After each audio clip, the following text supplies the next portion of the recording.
తెలంగాణలోని పేదలకు తెలంగాణలోని కోడలకు ఈ బడ్జెట్లోనైనా మనకు న్యాయం చేస్తారేమో, ఈ బడ్జెట్లోనైనా తెలంగాణ పారిశ్రామిక రంగానికి, తెలంగాణలోని పేదలకు, తెలంగాణలోని ఇన్ఫ్రాస్ట్రక్చర్కి పెద్దపీట వేస్తారేమని చెప్పి మేము ఆశించినాం.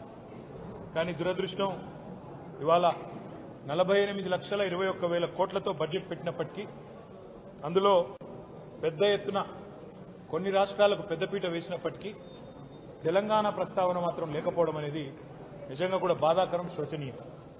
తెలంగాణలో 4 బీజేపీ ఎంపీలు గతంలో ఉంటే ఇవాళ తెలంగాణ ప్రజలు ఆ సంఖ్యను రెట్టింపు చేసినారు, 8 మందిని గెలిపించారు. అయినప్పటికీ 8 రూపాయలు కూడా కేంద్ర ప్రభుత్వం ఈ బడ్జెట్లో ఇవ్వకపోవడం అనేది నిజంగా బాధాకరం, తీవ్రంగా కూడా తెలంగాణ ప్రజలందరినీ కూడా విస్మయపరిచిన అంశం. బడ్జెట్ చూస్తూ ఉంటే ఇప్పటిదాకా నేను కామెంటరీ కూడా వింటా ఉన్నాను. ఇది కేంద్ర బడ్జెటా లేకపోతే బీహారు ఆంధ్రప్రదేశ్కు సంబంధించిన బడ్జెటా అనే విధంగా ఇవాళ చాలా మంది మాట్లాడుతూ ఉన్నారు. మాకేమీ ఆంధ్రప్రదేశ్కి ఇచ్చినందుకు బాధ లేదు.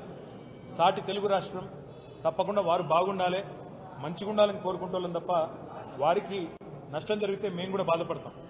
కానీ ఆంధ్రతో పాటు ఆంధ్రాకు ఇచ్చినట్టుగానే మీరు ఆంధ్రప్రదేశ్ పేరు చెప్పిన ప్రతిసారి ఏమన్నారు కేంద్ర మంత్రి గారు?